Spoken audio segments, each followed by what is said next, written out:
Alright, y'all, back again. Another quick video. And as you can see, I'm at my work location. Um, we're gonna talk about real quick the whole Houston thing with Russ demanding a trade, basically. And I'm not impressed. I never thought Russ going there was gonna be a good thing anyway. But then again, I'm anti-Russ. I think his IQ is entirely too low for how great he is physically. And yeah, I've just never been sold on Russ. Sorry. But anyway, he's demanding a trade, citing culture and accountability issues. Um, Maybe you could take a stab at the front office and say that's what we was talking about, or D'Antoni, even though he's not there, or you can say he's talking about Harden. But he wants to be traded. He mentioned both LA teams. I think he also said the Hawks, and I think he said I can't remember the other team. But I think he mentioned Milwaukee. But he wants to be the alpha point guard. Yada yada yada. He wants to go back to his original role. I guess he don't like playing next to Harden. But anyway, with all that being said, it's not gonna change anything. You know, like if I'm Houston and I'm keeping Harden, who seems to be okay with staying, I'm trading for Embiid. Now, I don't know what would be the point of trading Russ to pair with Ben Simmons, but I think James Harden could work with either or. But I think if he wanted to win a championship, he needs Embiid. Embiid's skill set complements his, and they could play seamlessly off of each other. And they both possess something that the other needs. Now, and if all things were perfect in the universe, I would pair James Harden with his arch nemesis Giannis. And despite as much vitriol as they have against each other, both of those two's games complement each other, and they give each other what they both need desperately in the other player. So that's just me. As far as it's concerned, though, like I really don't care. Other than, let me take this angle real quick. This benefits the Pels. If they don't get another superstar, let's just say they trade him to get assets, right? Houston falls to some degree. They'll still be good. They still could be a playoff team, but they'll fall. Now, that means a lot of wins and stuff that they could get or had gotten are going to go away. They're vulnerable. That means teams like Minnesota, Phoenix, the Pels. That's one of those teams where you could take some wins from. Now, you also got OKC. If they trade Chris Paul, they're going to fall off. Now, we mentioned Portland, and we mentioned Golden State. Now, the last couple seasons, they've been having injury issues. It's possible that they could end up being hurt this year, and their chances to get in diminish, even though the league is talking about having play-in games for another season. So if they're going to have these play-in games, and if they're going to extend this, the Pels don't necessarily need to get into the 8th seed. They could just get into the 10th. But for all intents and purposes, let's just assume that key players on the Warriors and Portland get hurt early into the season. That now opens up a path for the Phoenix Suns or the Pelicans or Minnesota to come in and get one of those 2 seeds. Now, Memphis, I project to have a fall off. I expect them to diminish this year. They'll be one of the bottom teams. They won't be in that 8th seed this year. Even though they, missed the playoffs because of playing games. So The retroactive effect of trading Russ is that potentially some of these other teams could go eke some wins out that they weren't going to get. And in particular, for the Pels, if they got better, if everybody projects to be better, which they should, they were going to get more wins anyway. But if you could take wins from Houston and OKC, they got swept by OKC. Let's just say they trade Chris Paul, right? And let's just say, for all intents and purposes, they beat them 3-1 this year. Those wins will help. Now, they beat Houston last year, but I think Houston didn't have any of their star players in one of those games. So it's going to be a different story, and we didn't have Zion for sure. It's going to be a different story now when the entire Pels team is healthy and all they got is James Harden. And if they're still playing small ball because they don't have a center. So now you see some wins leaking away from some of these other teams. If Golden State players get hurt, you can see some wins getting taken away from them. If Portland gets hurt, you can see some wins getting taken away from them. Now there becomes a path to those seeds to get into the playoffs. All right, I had a message. So that's why I had to, get off here real quick. But the point is, there's some potential for other teams here to capitalize on that. But let's just go back to the Houston thing because I want to hammer this home. Let's assume they do trade him, and let's just assume they get an Embiid. Embiid and Harden can now challenge any duo in this league, and I do mean any, because Embiid can go bang with any center in the league. AD, the champions. Now, LeBron is a different story. The only way you're going to neutralize LeBron is if you can match his offensive production with scoring. Now, there are some players who could do a couple of things that he do, and they won't be fatigued by it. For instance, I'm gonna give you an example here. Jimmy Butler tried it, and as you can see, it affected him. He couldn't keep that up for an entire series. However, Harden for a year got like 30, 10, and 9, or 38 and 8, something like that. He can go match LeBron's production. He can go get the points. If he wants to, he can outscore LeBron. So that's a win. He can go get 9, 10 assists if need be. He's not going to get the rebounds necessarily, especially in that series, but he can match LeBron's production to the point that it's like, okay, if Embiid can match or cancel out what AD can do, and if Harden can keep up at least in points and assists with LeBron, now you give yourselves a chance to win the game, especially with Houston having shooters. So, and they got vets and experience. So now we got a conversation here. Now, do we think James Harden is going to outplay LeBron for a 7-game series? No. Could Embiid outplay AD for a 7-game series? I favor AD, but I'm just going to put it out there.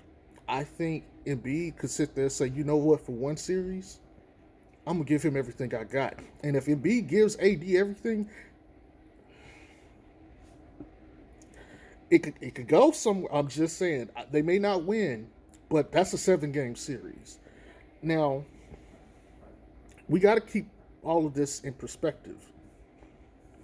If that kind of trade would have happened, Ben Simmons and Russ, I don't know how you make that work, because to me they're like similar, except Russ is older and will actually take a jump shot. Ben Simmons is younger but won't. And I don't see the point in doing that. But to me, Philly would get worse, which that's a team you would take wins from. And again, this goes back to those teams that are looking to make playoff spots. When your competition is losing steam or is not making moves to improve, you get a chance to ascend. And you get a chance to make a name for yourself and get your team, especially a young team, into the playoffs. And with that experience, it translates. It took Jamal Murray a couple seasons, but he got better as he was in the playoffs. And now we saw him pop off in this playoffs, right? Also, it's age. He's getting older, and so he's maturing. His understanding of the game and how to play a position has improved. So I'm gonna flip this real quick to the Pelicans, and you can look at Devin Booker and Minnesota too. Now these guys are gonna be on the come up, and it's gonna be a dogfight. Even if you're a veteran team, you can't go look and say Minnesota's a free win now, especially if they get Melo or what I don't know the other guy. I think it's Edwards or whatever. Now you got to deal with D'Lo, Cat, and whoever that other pick is. That's not a free win. You got to go in and play. It used to be when you go to play Phoenix. Oh, that's a free win. Phoenix ain't a free win no more. There's no off nights. The only off night we would get if you were a team in the league may be OKC without Chris Paul. And maybe Memphis, but Memphis plays hard. So I don't think that would even be a free night. They're going to push you. So the point of me saying all this is, even a team, okay, so there's not going to be a 60-win team next year. Number one seed may have 50 wins, maybe 49. If the limit or the amount of wins to come by is lower, the margin of error is smaller. And so any little thing could disrupt your team's flow and jeopardize your playoff spot. So those younger teams who are going to play hard, they're going to be scrappy. Let's just say some of these older teams are having some body pain, some aches. You know, they're not feeling it because of old age. You making like some of these younger teams could come in and steal some wins, and they're in the playoffs. And all of a sudden, they're live. I'm going to tell you right now, I don't care how good you think AD and LeBron are, they do not want to play Devin Booker and DeAndre Ayton in the first round. They're scrappy, and Book got that Kobe in him. Book is going to come out there, and he's going to look to put up 50 every night. And I don't care how good a defender you are, LeBron and the AD are going to have to deal with that. And that is tiring, especially if you're playing 7-game series and the playoffs is a long-ass grind of hard, physical, like, it's tough. Not just that. I haven't mentioned the Clippers yet. Clippers with Paul George and Kawhi going to run it back. They're going to be in the playoffs. They're going to be better. You know, that was the first year together. They will be better. They don't even want to have to match up with that. I'll give you, even the Minnesota Timberwolves, they got playoff experience with Jimmy Butler. But D'Lo has got playoff experience on his own. Cat does too. So it's not like these two are coming together and they don't have any experience. They understand the game to some degree. They're going to be live. They are going to be live. Now, you might say, okay, do they have what it takes to win a series against somebody? No. But could they still a win or two? Could they offer a scare? Could they easily get up 2-1 on a team that's not, that's sleeping on them? Absolutely. And now suddenly, instead of having a sweep or a 5-game series, you might have a 6-game series, a hardly fought 6-game series. So the point of this is, the jockeying for position and for wins is going to be very important going into next season. And that's especially if they trade Russ and they don't really get a return for him like that. You know what I'm saying? And it's just hard. It's going to be hard because all the teams have duos. That's the name of the game. You have to have the dynamic duo. If you don't have the dynamic duo, then your support pieces have to be like fringe all-star level all the way around. That's the only other way, you're gonna make it. Like, that's how Jimmy Butler and them got to the finals. It was Jimmy Butler. Really, it was Jimmy and Bam. But I don't think it was Jimmy. I can't remember if Jimmy was in the All-Star game this year. It was Bam, and then fringe level or All-Star kind of level caliber players around him. And that's how they did it. So, going forward or going into this year, if 50 or maybe even 49 wins is like number 1 seed, number 8 seed might be 43 or 42 even. Hell, maybe even 41. There may be a lot of teams that are like 38 and like, I don't know, how that was. So 38 and 44. And, the only thing that separates them is a game or two here or there. That flips the rankings. You see what I'm saying? So this year, the grind or the important, matter of fact, take that back. There's 10 less games this season. So there weren't going to be any 61 teams anyway. Playoffs, the number one seed could be 45 games. 45 wins. Could be 45 wins. And the eighth seed could be like 37. You know what I'm saying? So the margin for error, and I can't believe I just now remembered that like 15, almost 60 minutes into the video. The margin for error, the Pels cannot go 6-22 or 6-23. They're done.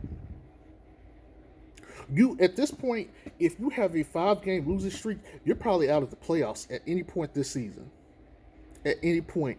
If you get too many 2 or 3 game losing streaks, you're probably done. It is serious. This Harden trade, along with the 72 games, well, not Harden, this Russ trade could have implications on seeding in the playoffs before we even start playing a single fucking game. Especially depending on where pieces fly, trade to, or move. So, for you guys, this is something to keep your eyes on, especially as it pertains to wins.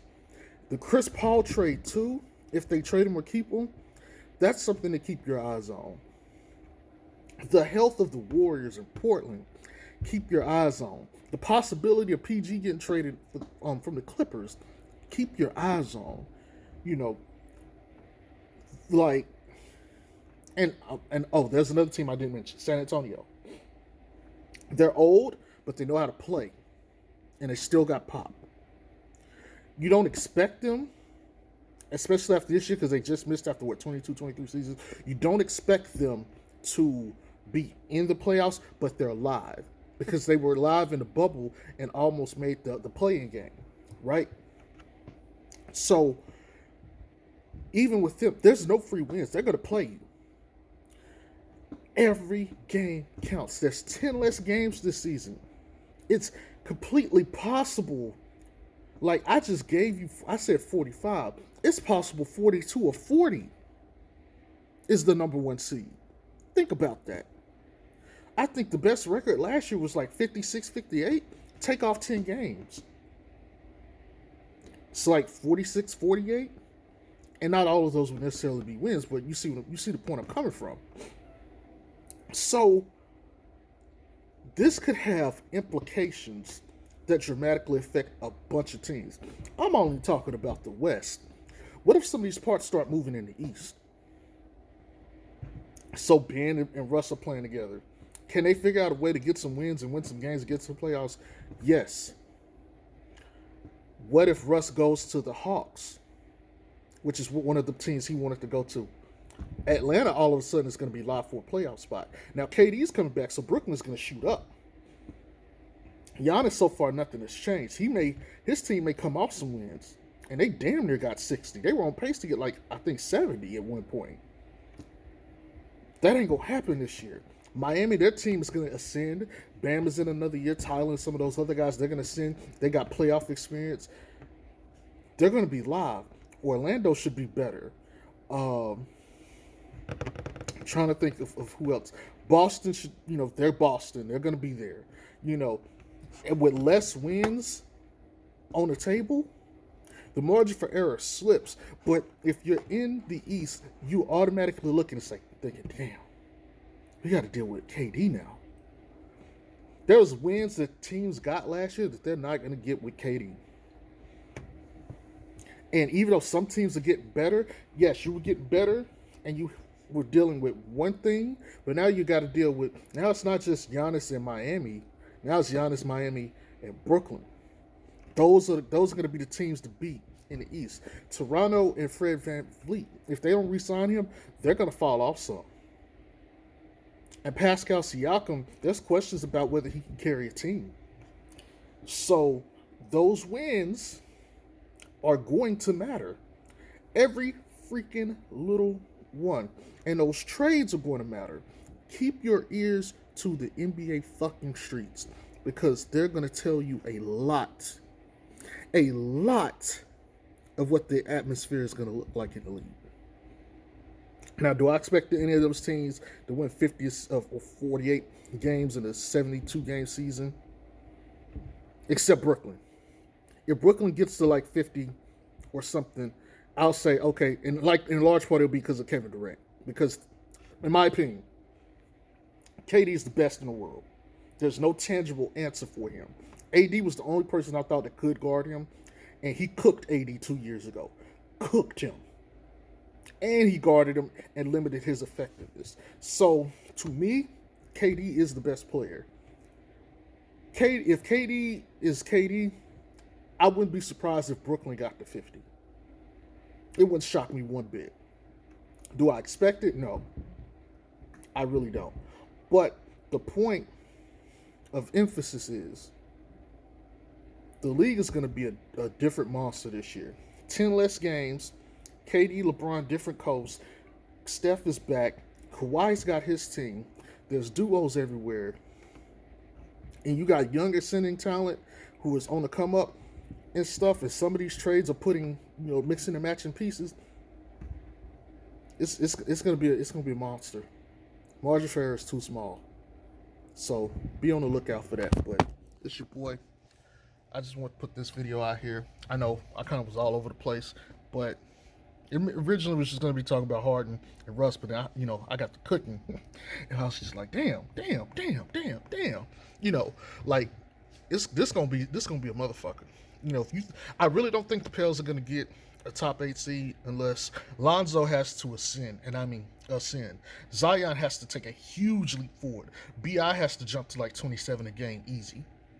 Like, they're basically going to have 3 All-Stars this year. That's the only way they make the playoffs. Or they're going to have, Zion at 28 a game, BI at like 27 a game, and Lonzo's going to have to be around 18, 19. And getting like 10 assists. Like, that is the only way I think the Pels make the playoffs this year. They can make the play-in game for sure. And I think they'll be right there with like Phoenix. I think Phoenix is live. Like, Phoenix, I'm high on Phoenix right now. I'm really high on Phoenix. I am really high on Phoenix.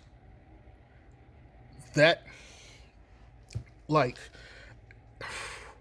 and I could totally see a world where Phoenix gets the 8 seed and the Pels match up with them in the play-in game. And I'm going to tell you right now, if they got to play 2 games against Phoenix, I'm not sure they beat them. Between Book and Aiden, and if they get a very good player from the draft that can run the offense and they don't have to rely on Rubio, Phoenix is live. But I'm out. Peace.